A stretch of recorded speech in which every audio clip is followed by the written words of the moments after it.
Ang unang destinasyon namin ay ang Burnham Park, kung saan dito kami nagpalipas muna ng oras at nagpahinga. Makikita nyo sa video at larawan ay nagbangka at nagbisikleta kami. Ako ay natutuwa dahil nakasama ko na ulit ang aking dalawang pamangkin at kahit papaano ay nagkaroon ng oras ang aming pamilya para magsama-sama ulit. Pagkatapos, nagtungo kami sa Session Road at dito ko natikman ang mga masasarap na putahe at pwedeng ipasalubong sa mga kaibigan.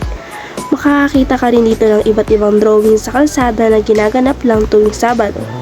Sa gabi naman, nagkakaroon din dito ng night market tuwing Biyernes hanggang Linggo, kung saan nasubukan ko ang masasarap na street food at nakakita ng mga murang bilihin. Sa The Mansion naman, natunghayan ko ang kahanga-hangang estruktura at ang kasaysayan nito bilang tirahan ng mga pinuno ng bansa. Sa malapit ay ang Wright Park, kung saan ang hali ng mga pine tree ay tila nagsasayaw sa himig ng malamig na hangin, habang horseback riding ay nagpapakita ng tradisyonal na libangan ng Baguio. Sinubukan ito ng aking pamangkin at kuya na sumakay sa horseback. Ang aking pamangkin ay nasayahan dahil unang beses niya lang ito nasubukan at ganoon din ang aking kuya o ang kanyang ama.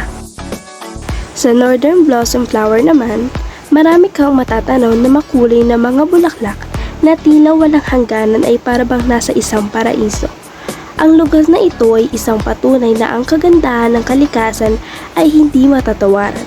Ang aking pag-akyat at baba ay sulit naman dahil masarap ang hangin at masarap din ang kanilang kape. Sa wakas, natapos ang aming paglalakbay sa hamon ng pag-akyat sa Mount Olive Summit. Kahit marami na ang aming napuntahan, hindi pa rin kami nakakaramdam ng pagod dahil sa mga magagandang tanawin dito sa Baguio. Nang mapuntahan namin ang tuktok ng Mount Olive, natanaw namin ang magandang matataas na kabundukan at ang katahimikan ng kalikasan. Ang Baguio ay hindi lamang isang lugar na puno ng lamig at tanawin. Ito ay isang tahanan ng mga kwento, ng sining at ng kasaysayan.